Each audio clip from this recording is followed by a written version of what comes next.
Vadakara store wholesale and retail. നിങ്ങളുടെ വീടുകൾക്ക് ആവശ്യമായ വീട്ടുപകരണങ്ങൾ മൊത്തമായും ചില്ലറയായും വിൽക്കപ്പെടുന്ന വടകരയിലെ ഏക സ്ഥാപനം.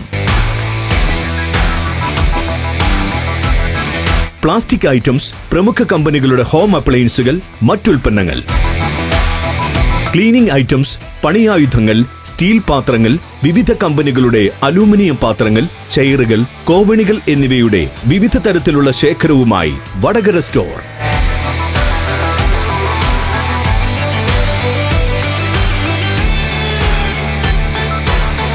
കൂടാതെ ഇടനിലക്കാരില്ലാതെ കമ്പനിയിൽ നിന്ന് നേരിട്ട് ഇറക്കുമതി ചെയ്യുന്ന വടകരയിലെ wholesale and retail showroom Vadakara store.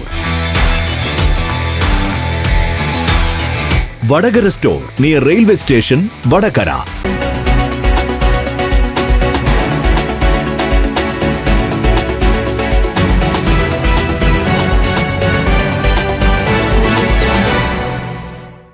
Kainatty Pakranthalam state ഹൈവേയിലെ കൈനാട്ടി മേൽപ്പാലത്തിൽ ക്വിറ്റ് ഇന്ത്യ ദിനത്തിൽ ചോറോട് ഗ്രാമപഞ്ചായത്ത് ഭരണസമിതി നേതൃത്വത്തിൽ ക്വിറ്റ് വേസ്റ്റ് ശുചീകരണം നടത്തി. പാലത്തിൽ റോഡിന്റെ ഇരുവശവും കാട് പിടിച്ചിരുന്നു. മേൽപ്പാലത്തിൽ ഇരുവശങ്ങളിലായി 4 കോണിപ്പടികളുണ്ട്. ആളുകൾക്ക് മേലോട്ട് കയറാനും ഇറങ്ങാനുമായി 30 മീറ്ററോളം നീളത്തിലും 1.5 മീറ്റർ വീതിയിലുമായി ഫുട്പാത്ത് നിലവിലുണ്ട്. ഇവിടങ്ങളിൽ ആളുകൾ മാലിന്യം വലിച്ചെറിയുക പതിവാണ്. ആൾസഞ്ചാരം കുറവ് കാരണം വാഹനങ്ങളിൽ പോകുന്നവർ വലിച്ചെറിയുന്ന മാലിന്യങ്ങളാണ് അധികവും. കഴിഞ്ഞ ദിവസം പഞ്ചായത്ത് ഭരണസമിതിയിൽ മാലിന്യ പ്രശ്നം ചർച്ച ചെയ്ത് ശുചീകരണം തീരുമാനിക്കുകയായിരുന്നു. പഞ്ചായത്ത് അംഗങ്ങളായ പ്രസാദ് വിലങ്ങിൽ, ബിന്ദു ടി, പ്രിയങ്ക CP എന്നിവർ സ്ഥലം പരിശോധിച്ചു. കണ്ടാലറയ്ക്കുന്ന പുഴുവരിക്കുന്ന സ്നഗികൾ, കിടപ്പുരോഗികളും പ്രായമായവരും ഉപയോഗിക്കുന്ന അഴുകിയ പാമ്പേഴ്സ് എന്നിവയായിരുന്നു അധികവും. കച്ചവട സ്ഥാപനങ്ങളിലെ വേസ്റ്റും പ്ലാസ്റ്റിക് വേസ്റ്റുകളും നിറയെ ഉണ്ടായിരുന്നു. 80 ചാക്കുകളിലായി 2500 കിലോയോളം മാലിന്യങ്ങൾ ശേഖരിച്ചു. ഇവ ക്ലീൻ കേരള കമ്പനിക്ക് ഏൽപ്പിച്ചു. ചടങ്ങ് panchayat president PP Chandrasekharan master ഉദ്ഘാടനം ചെയ്തു. മാലിന്യമുക്ത നവകേരളം പദ്ധതിയുടെ ഭാഗമായാണ് നമ്മുടെ ചോറോട് പഞ്ചായത്ത് നിരവധി പ്രവർത്തനങ്ങൾ നടത്തിയിട്ടുണ്ട്. പഞ്ചായത്തിനെ മാലിന്യമുക്ത പഞ്ചായത്തായി പ്രഖ്യാപിക്കുകയും സംസ്ഥാന ജില്ലാ അവാർഡുകൾ വിവിധ മേഖലകളിലായി നേടുകയും ചെയ്ത പഞ്ചായത്താണിത്.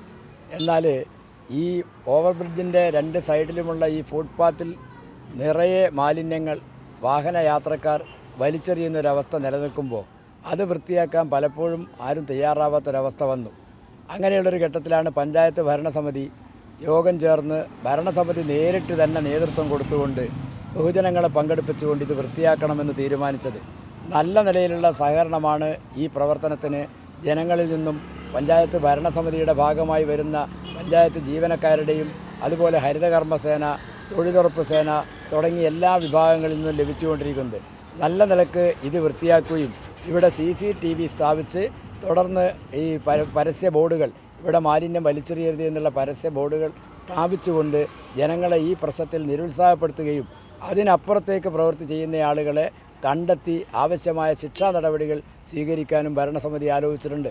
അപ്പോൾ ഈ പ്രവർത്തനത്തിന് എത്തിച്ചേർന്ന മുഴുവൻ തൊഴിലുറപ്പ് സേന, ഹരിതകർമ്മസേന, പഞ്ചായത്ത് ഭരണസമിതി അംഗങ്ങൾ, പഞ്ചായത്ത് ജീവനക്കാർ, ആരോഗ്യവകുപ്പ് ജീവനക്കാർ, എല്ലാ ആളുകളെയും, പൊതുജനങ്ങൾ തുടങ്ങിയ എല്ലാ ആളുകളെയും അഭിനന്ദിച്ചുകൊണ്ട് ഔപചാരികമായി ഈ പരിപാടി ഉദ്ഘാടനം ചെയ്തതായി പ്രഖ്യാപിച്ചുകൊണ്ട് ഞാൻ അവസാനിപ്പിക്കും. ക്ഷേമകാര്യ standing committee chairperson Shyamala Pooveri അധ്യക്ഷത വഹിച്ചു. വൈസ് പ്രസിഡന്റ് രേവതി K, ആരോഗ്യ വിദ്യാഭ്യാസ standing committee chairperson C Narayanan master, അംഗങ്ങളായ Pushpa Madathil, Abubakar VP, Prasad Vilangil, Priyanka CP, Bindu T, Sajithakumari, Jisha, Shinitha Cheruvath, Sabitha, Reena PP, Rineesh KK, PKH, Sheeba, VO Vinitha, panchayat HI Linshi, CDS chairperson K Anitha, തൊഴിലുറപ്പ് AE അനഘ എന്നിവർ സംസാരിച്ചു. ഗ്രാമപഞ്ചായത്ത് അംഗങ്ങൾ, ഡ്രൈവർ സുരേഷ് ബാബു, ഹരിതസേനാംഗങ്ങൾ, 3 വാർഡിലെ 5 വീതം തൊഴിലുറപ്പ് തൊഴിലാളികൾ, ആരോഗ്യ പ്രവർത്തകർ, ആശാ വർക്കർമാർ, പൊതുപ്രവർത്തകർ എന്നിവർ ശുചീകരണത്തിന് നേതൃത്വം നൽകി. ശുചീകരിച്ച സ്ഥലത്ത് മുന്നറിയിപ്പ് ബോർഡുകൾ, പാലത്തിൽ ചെടിച്ചട്ടികൾ എന്നിവ സ്ഥാപിച്ചു. ഇവ സുരക്ഷിതമായും വൃത്തിയായും സൂക്ഷിക്കുവാൻ കമ്മിറ്റി രൂപീകരിക്കും. ഇവിടെ CCTV ക്യാമറയും സ്ഥാപിക്കുമെന്ന് panchayat president PP Chandrasekharan master പറഞ്ഞു.